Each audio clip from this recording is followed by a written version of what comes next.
Welcome to Integrated Infrastructure, the podcast that brings you news and views from industry leaders involved in developing, designing, constructing and managing the many built forms that comprise Australian infrastructure. I'd like to acknowledge the Gadigal people as traditional custodians of the land on which we recorded this podcast. I pay my respects to the elders past, present and future and recognise their continuing connection and contribution to this land. I'd like to extend that respect to Aboriginal people listening to this podcast everywhere. My guest for this special edition episode of the podcast is Jon Davies, CEO of Australian Constructors Association, otherwise known as ACA. With over 30 years of experience in the construction industry, Jon is a passionate advocate for change, driven by a desire to ensure that every level of the industry is sustainable, resilient and capable of effective delivery. We discuss the current state of the infrastructure industry and how Jon's upcoming event, Foundations and Frontiers 2024, is set to create a movement for change in the industry. Jon provides a clear breakdown of the event itself and insights into the guest speakers and live sessions on offer. Jon's belief in the ability to transform the industry by leveraging data and holding ourselves accountable is refreshing to hear. If you have any involvement in infrastructure or real assets, this episode will be of interest to you. Let's get into it. Jon, welcome back to the Integrated Infrastructure podcast. Great to have you back and great to be here talking about your special initiative for a special edition of the Integrated Infrastructure podcast. So look, before we get into it, it'd be great if we could remind everybody about who you are and what your place in the infrastructure industry is. Yeah, well, thanks for having me back, Paddy. It's great to be here. A lot has happened since we last spoke. My background is from industry, 30 years contracts and commercial, but now currently, actually 4-year anniversary today or yesterday. Oh, wow. CEO of the Australian Constructors Association, which is the association that looks after the interests of the largest contractors in Australia, but across all three sectors of civil, building and services as well. Mm-hmm. Fantastic. And, you've been in your role for 4 years now. You've been through the sort of the tough times with COVID. We've been through the uptick, on the back of that. What's the state of the industry right now? How would you, what's your outlook? Well, it's interesting, isn't it? I mean, last time we spoke was shortly after COVID, and there was all that sort of stimulus that happened during COVID. And we're sort of reaching the back end of all of those projects now. And what we're starting to see quite interestingly is a bit of a gap coming up between those sort of projects and the next sort of range of projects, particularly in the new energy space. There's been a real sort of delay in a lot of them coming to market. And now it's quite concerning from an industry perspective that we have this gap that is now starting to come about. And at the same time, this boom that we have sort of experienced has been, to use the old Hackney phrase, a profitless boom. So it's not like we've been making as an industry lots and lots of money and we're now well set up for this next phase and this downturn. Things are really not very good. Mm-hmm. Yeah. And it's not something that we were surprised about, something we were even talking about 4 years ago. I think our first conversation was around procurement and around contracts and around, all of that side of things. And we've ended up where we expected to end up then in that case. But, yeah. Yeah. What does that mean for contractors and constructors right now in terms of where the industry's at? What do we need to be doing? I think that there needs to be. I mean, why are some of these projects not going ahead? They're not going ahead because governments around the country are starting to worry about budgets, worry about their finances. We've just come to the end of the late sort of cycle of state budgets, and we've seen a lot of easing off. I think the only place where there isn't sort of easing off is WA, where they've got lots of money from the royalties, and Queensland, which is gearing up for an election and an Olympics. But elsewhere, there's this real sort of tightening of belts, and that's because the project costs are going up and up and up. In COVID, we saw very significant material price escalation. That is still an issue, but less of an issue. And now what we're seeing is very significant labor price escalation. The incoming government said when they came in, we're all about real wage growth. And for sure, that's exactly what has happened. We've seen latest round of EBA negotiations either concluded or about to conclude, and variously sort of 20%, 21, 22, 23% over 3-4 years. Mm-hmm. So very significant growth. But what we haven't seen is any improvements in productivity to offset that. Mm-hmm. So the cost of construction, the cost of building projects has gone up. Mm-hmm. And so governments are sort of saying, well, we can't afford this, we're going to have to defer that. And that is something that we really need to address as an industry. Mm. And there's the added concern now that you've got the RBA talking to governments about not spending money. They're sort of putting pressure on them from that side of things as well. Well, they are, but that's an interesting one, isn't it? You've got this inflationary problem, but you've also got a growth problem at the minute. And what do governments do turn to normally when they've got a growth problem? They start putting money into infrastructure because every dollar spent on infrastructure, $3 kick onto the wider economy. So they're really in a bit of a bind here. And the way that, keep coming back to this sort of productivity point, that is a way that you can sort of break that impasse, that nexus, that issue. You've been talking about productivity for the 4 years you've been in your current role. I'm sure you were talking about it beforehand as well. And it's been a consistent theme around the papers and around the information that you've been putting into the market since then. It feels like you're now trying to bring all of that together under a broad church, FF24. Yeah. Do you want to tell us about that? Yeah, I'd love to. So essentially, how did FF24 come about? Yes, we've got all of these big industry issues that we're trying to fix. And historically, as an industry, we've sort of looked to fix a little problem here and a little problem there. And because our industry is so large and so interconnected, that has never really worked. We've got to look at the industry as a whole. And so we decided, well, how do we do that? How do we bring together industry for a conversation about that? And we haven't done a huge amount of industry events before. We did a couple of events with an event company called Future Place, called Future of Construction, which a lot of people would have heard about. Some of the feedback that we got from those events was, sort of great conversation, but so what? And all other people sort of said, well, how do we get more involved? There's a lot of people on the stage just talking at us. How can we actually get involved in the conversation? So putting all of that together, we decided, well, how's about we do an event like no other that addresses those issues, that brings together the whole of the industry.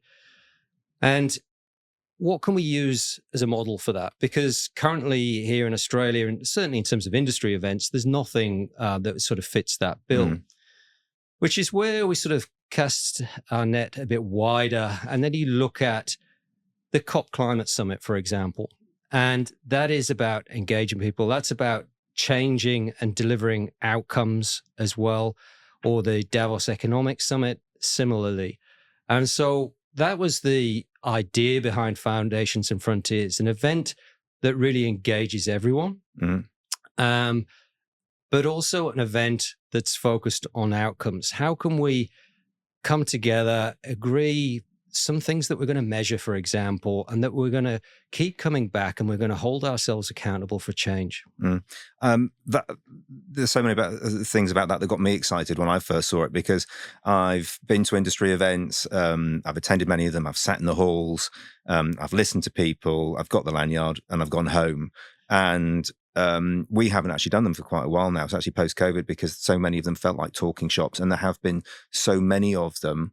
Every organization's got one. Every event promoter wants to put something on. But what was really attractive about this was the fact that you want to create this broad church, this big tent for the whole of the industry. But what really got me was the movement. You're creating a movement, and that was almost felt like it was democratizing the event itself and the ability for people to contribute. So do you want to tell us a bit about that? Because I love that side of it. Yeah, absolutely. It is about, I do a lot of stuff, as people will probably have seen on LinkedIn, and it's great, the sort of engagement that you get. You get so many people that get in touch and say, how can I get involved in this? I completely agree with what you're saying, or I sort of agree, but I want to put my view across. How can I get involved in this? And so this isn't a way that we can do that. We can harness those voices. We've got discussion papers. We just put our last one out today on data, where absolutely anyone can put their views forward. And we're going to look to combine all of that feedback that we get, help inform some of the industry leader roundtables that we're going to have, the plenary sessions on the day, but also inform the closeout report as well and the future work that we're going to do.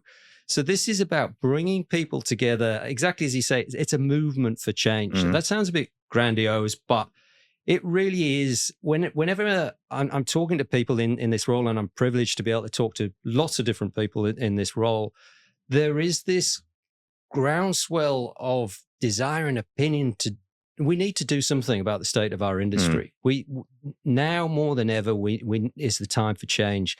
And so this is a way to harness all of those people, to bring all of that together and try and achieve it. Absolutely. And, I'm in the talent space. I talk to people every single day, all the way from, a junior person up to CEOs, and the complaints are the same. So it's great that you've got this, as you said, the groundswell, the movement, and it's the flip side of that. So what are we going to do about it? So if you get everybody talking about it, that's where you generate that change in activity, isn't it? So yeah, absolutely. So we've talked about the idea, the concept, where we've come from. What does it look like on the day? I'll tell you what it's going to look like, or what it's not going to look like. It's not going to look like your traditional industry event. Yeah. I think people are going to, whether you're part of the industry, the leader round tables, or whether you're attending the plenary session, you're going to go, wow, this is completely different. From, basic things like the stage being the center of the room, TED Talk speakers, the level of engagement through ongoing polls and questions and the like. But it is all about the engagement, and we've broken it down into 4 key sessions, and those sessions are really linked in to some other advocacy we've done around how do we improve the industry, and more particularly, how do we improve productivity? So we've got a session that's focused on what does good look like? Let's start off with basic principles. What does everyone think good looks like? And more importantly, how do we get to good? We are hopeful that we're going to have a couple of announcements on the day around some initiatives that tie into this. So we've got 1, maybe 2 announcements at a federal level around some initiatives there. And hopefully 1 announcement as well at a state-based level about an initiative. So this is starting off on a real positive note around stuff is already happening. Then we go into culture and workforce and capability. We have a session on industry financial sustainability. How do we make the industry more profitable? And then we finish with a session on data, which is really focused on not data as we commonly think of in the construction industry, which is all around BIM, digital, all that sort of stuff. This is more about, if we're talking about productivity, how do we actually measure productivity? We have ABS statistics around this. No one knows how they're calculated. Can we come up with some more easy to understand metrics? How do we then gather that data? How do we anonymize, share, use that data? And then finally, we'll have a session that wraps it all up, where we'll bring in the outputs from the leader roundtables back into that main room, so everyone is part of and can see how their contributions are fitting in and what is the way forward. Brilliant. And we'll give the website details at the end, but if you do go onto the website, you'll see even the actual conference hall. You've got a circular stage in the middle. You've got the audience on either side. So very interesting. Looks like an Adele concert, doesn't it? Fantastic. But then you've also got a nice mind map of what the day looks like and how the interaction between the... Absolutely. So that's a good point. So basically each session in the plenary room feeds in. There's one exception to that because you can't actually work it completely, but each plenary session feeds into the leader roundtable on the same subject. So what people are saying, the conversation in that main room is feeding in and informing those leader roundtables. The exception being the data piece, because that's the one at the end of the day, We're actually going to run a session in advance. The leader roundtable for that will be in advance of the day itself. But yeah, it all feeds in. The AV, I've just seen the bill for the AV, and yeah, it's a lot of money because it's going to be pretty special in terms of the screens. Everyone will be able to see everything that's going on, and it really will almost be like going to a concert. Brilliant. We talked about, it's my words, big tent, broad church, whatever you want to call it. But I've got the list of the people that you've announced that are attending at the moment, and it really is a diverse group of people, isn't it? Obviously, start off with Annabelle Crooks, your president, but then straight to Catherine King, the Minister for Infrastructure and Transport and Regional and Local Development, I see. But yeah, maybe you could tell us a bit more about who's speaking. Yeah, sure. And just sure. how diverse that group is. Yeah, absolutely. So, I mean, we're still a bit down a few people, but yeah, just stepping through there, we've got a session to start things off around the new federal funding agreement, which is for transport infrastructure, which is all about not just focused on delivering cost outcomes, but non-cost outcomes as well. So that's quite innovative, and we'll have Jess Hall from the Commonwealth. We'll have Andrew Williams from the Victorian government, and Josh Murray, Transport Secretary here in New South Wales. Then we have at this stage Tom Gellibrand, CEO of INSW, line up. He's going to talk about their new initiative, hopefully, that it's all in the final stages of development. So we've still got our fingers crossed that the timing works for that. Then we've also got, so we've invited 14 CEOs of industry associations. This isn't just an ACA show. This is an industry show. And we purposely gone out to all of these key leaders of industry associations. And we're going to be asking a whole bunch of them to stand up and they'll all have 90 seconds to give their view on what does good look like and how do we achieve it. So that's the first session. The second session, when we go into workforce, again, we've got some interesting speakers there. We've got a very interesting TED Talk speaker that hopefully we'll be able to announce very, very soon. Had a conversation with him on Friday, and he just sort of blew my mind with some of the things that he's going to be talking about. And that is all around how we shouldn't be afraid of AI in our workplace and how we can leverage that, and how we all need to, the people that are going to do best are the people that are best at adapting to new things. And how do we do that? How do we get better at adapting? We'll have a talk about the new culture standard that has been worked on for the last 3 years. We've got the project manager for one of the trials of the culture standard coming, Dean Rea, talking about that. So what's the culture standard? So the culture standard is a piece of work that recognizing that the industry has a culture problem that we need to do something about. The Construction Industry Culture Task Force was set up in 2018, New South Wales Government, Victorian Government and ACA. And it brought in some academics to advise us on how do you change the culture of the industry. It's not an easy thing to do. And what it identified was that there are 3 focus areas for the construction industry. We need to improve time for life, we need to improve well-being, and we need to improve diversity and inclusion. And a lot of those things can only really be shifted by taking a top-down approach. It's things that government needs to be encouraging through how they procure.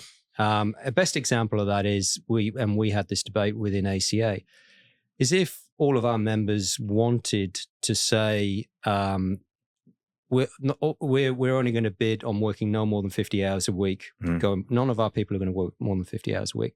We can't actually do that. ACCC rules don't let us do that.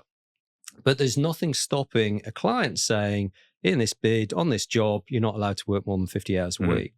So that's where the culture standard came about. And basically, it's being trialed on 5 projects at the minute to make sure it works, that there are no adverse productivity impacts, or what is the impact on productivity.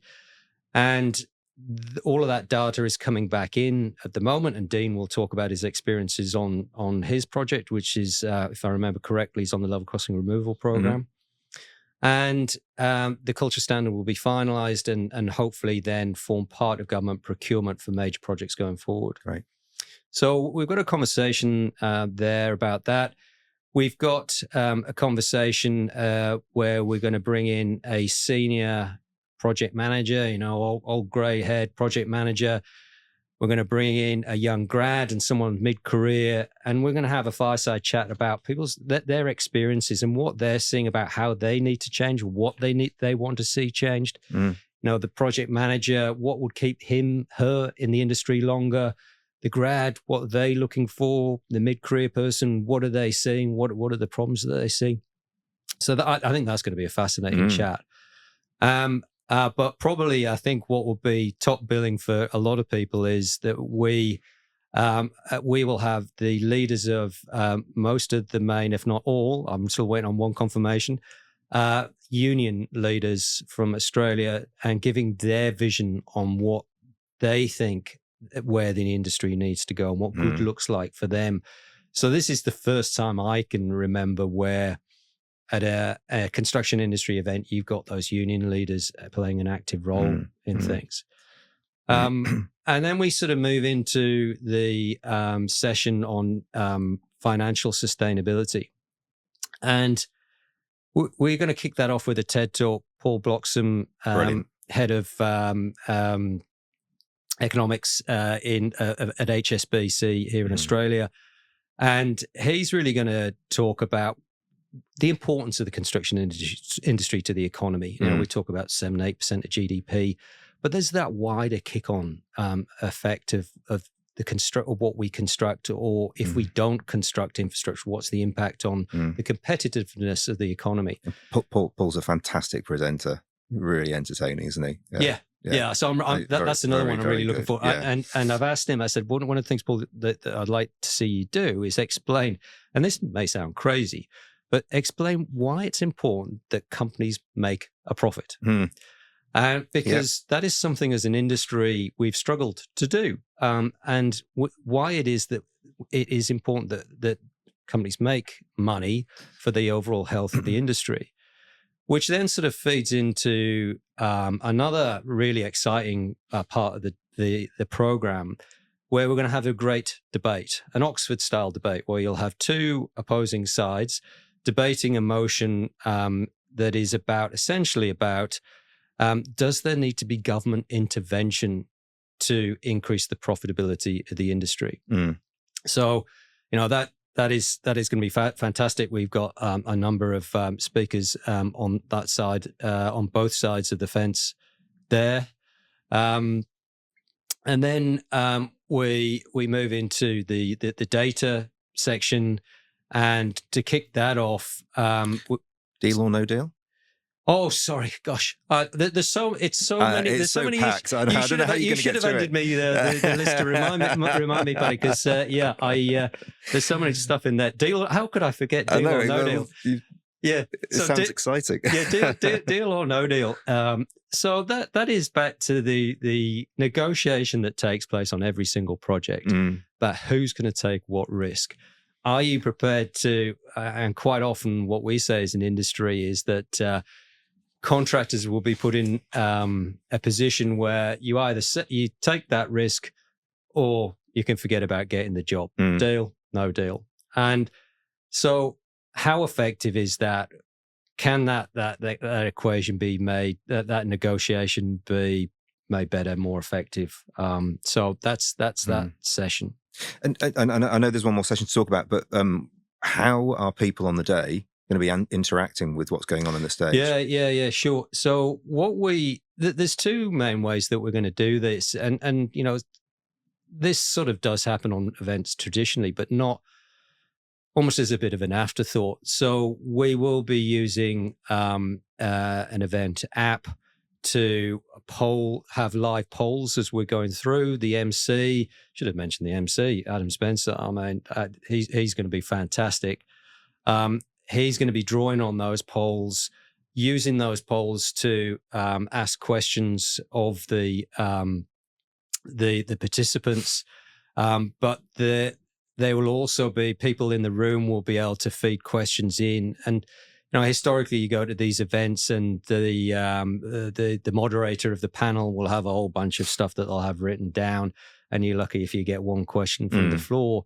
Here, the predominant amount of questions are going to be from the floor. So Great. You're going to have the opportunity to do that as well. Yeah, fantastic. And then, sorry, I interrupted you, but because I was just thinking there's all these people, and how does the audience interact? Because I know that you want people involved, going back to that movement point. But and then the afternoon session is around the data-rich future, isn't it? Yes, it is. Yes, and we've got the Chief Technology Officer from Microsoft who's going to start off with the TED Talk.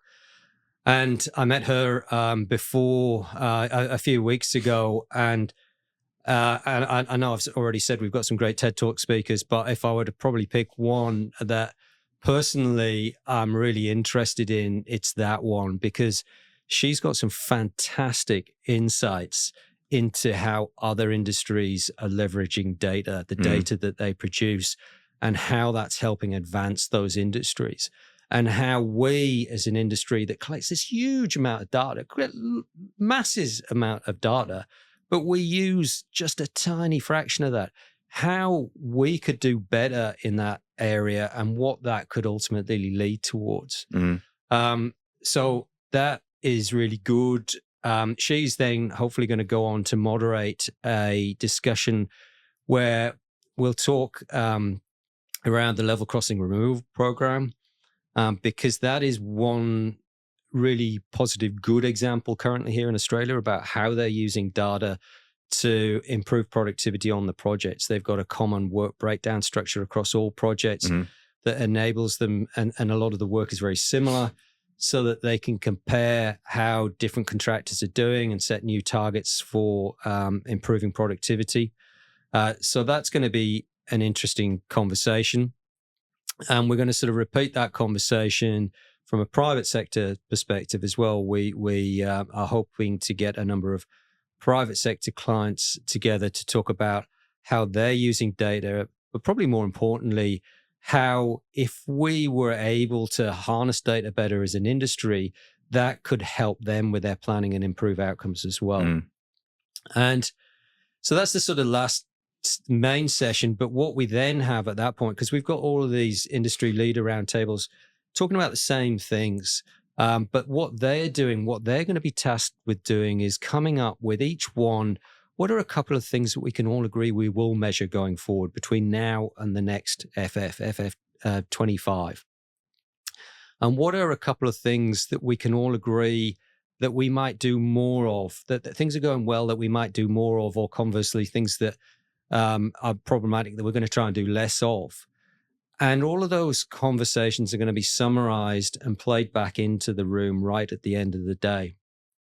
And then finally, for the last 15 minutes, I've got the job of somehow managing to summarize all of that in and say, well, this is what we're going to try and do going forward. And also separately, God, there's just so much to talk about here. But separately, in all of these sort of big events like this, you finish up with a communique. You finish up with a document that summarizes what we've all agreed to. And this will be no different. We're hoping that we will have a communique that will be signed by hopefully the majority of leaders in the room. Some government people sometimes have a bit of difficulty signing off on those things, but we're hopeful that the vast majority of industry leaders will sign off on a communique, which will ultimately be published, and we'll have a big photograph of everyone that's signed up to that. Very nice. And so we're effectively going to end up with a 10 commandments of the industry. How do we go forward for the next year? And then, as you said, the idea is we come back in 12 months' time and we say, so how have we done? And were these the most important things? And how's the market changed? And have we been able to influence anything? And what's gone well, what hasn't? And get back into it. That's the important thing, Paddy. We need to hold ourselves accountable, each and every one of us. And a lot of the people I talk to, what I say and finish the conversation with is that everyone has the ability to make change. It might be a small influence or it might be a big influence, but everyone, absolutely everyone has the ability to contribute to this change and be part of this movement for change. So what does that look like for everyone? That's where we want to get to. How can everyone contribute to that going forward? And ultimately, yes, this time next year, we come together and we hold ourselves accountable. And hopefully at some stage, we also start ratcheting up those targets. So the idea of the name Foundations and Frontiers came from a couple of concepts. Obviously, Foundations has construction connotations, but what it says is that we're not starting from scratch. We do have a bit of a foundation there. There is stuff that's going on. But the frontiers part of this is, it's constantly, a frontier is constantly moving. You're always moving to the next frontier. And that's what we hope to do with this, like the Climate Change Summit. Once you get to a certain target, what's the next target we're going to aim for? And that is the same thing that we're going to try to do with this. Well, I think it's ambitious. It's exciting. It also seems extremely well planned and thought out. And so, congratulations for getting it off the ground. I can't wait to attend. On that note, who should attend? Well, the good thing, Paddy, is anyone can attend. It's people that are motivated to want to be part of this movement for change. So it can be a grad engineer. It can be the CEO of an organization. Yes, we have the leaders roundtables that are invite only because of their sort of nature. But anyone can attend the plenary session and know that through their contributions, that feeds into those leaders roundtables. But yeah, there's no barriers. There's no restrictions there. Unfortunately, yes, it costs a bit of money because we've got to cover our costs. But this isn't about an exercise in revenue generation for ACA. This is all about achieving change and about advocacy. Well, I have to tell you, I actually thought it was a pretty good price point as well, because other events are very exy, and although it's not cheap, I think it's a much more reasonable price point than you see on many of those things. So, that's a plus point as well. Good. Absolutely. What if you can't make it? What if you can't attend? Well, if you can't attend, in the run up, if you go to our website and you click on the tab, I think that says movement, you'll find in there 4 discussion papers listed. And we are looking for contributions from anyone. Those contributions could be a 2-paragraph LinkedIn post that says, this is my view on this particular subject.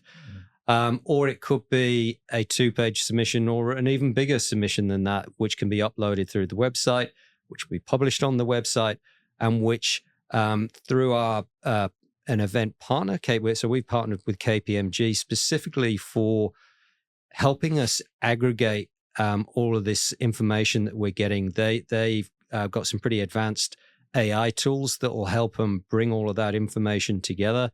They're also going to be facilitating the leader roundtables and helping us pull all of that data together at the end. So that is one way people can take part. I've had people say, is there an online option? And look, unfortunately not. No, we did sort of look into that, but it's for a number of reasons that's not possible. But then there's the opportunity when we start to publish some of the outcomes from this and some of the discussions, to get involved in that conversation. Just get involved in that conversation. The more people that we have talking about this, discussing this, the more chance we've got of actually achieving this change. Fantastic. And you've got some nice social assets that people can use if they're attending and get excited and get on board. That's right. We've helped the LinkedIn generation to give them an early start about how to do that. You can go and download some tiles and stuff and just insert your 1-paragraph, 2-paragraph into that. And this is my view. But really, however you do it, just get involved. Yeah. Brilliant. Fantastic. And so where do they find all this information? So foundationsandfrontiers.com.au. Brilliant. Fantastic. Is the source of truth. Or follow me on LinkedIn, follow ACA on LinkedIn, because that's pretty much all we're putting out at the moment. Yeah, absolutely. And we'll be pushing it out there to all of our contacts as well. Thank you. John, what a pleasure. Thank you so much for for coming on the podcast for this special edition. It's always great to talk to you. And as I said, this is ambitious, it's exciting, and I can't wait to attend. So thank you again. Thank you.